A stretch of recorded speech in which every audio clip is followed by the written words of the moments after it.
Welcome to another video of Ben Ryobi review. So today I'm going to show you that jigsaw that I bought. So this is model number P5231. But this because actually Home Depot had a sale and it was coming with a Ryobi charger and a 2 amp battery for free. So I thought that was a pretty good deal. So let's get into this. Right.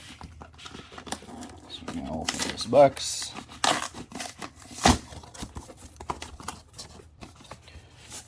This is a tool only, so that box don't have no batteries or anything else with it.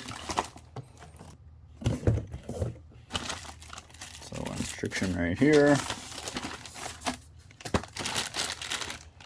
I'll get the tool out of the bag.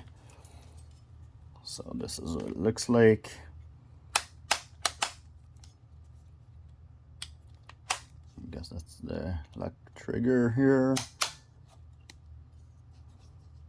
You can vary your speed with this top lever.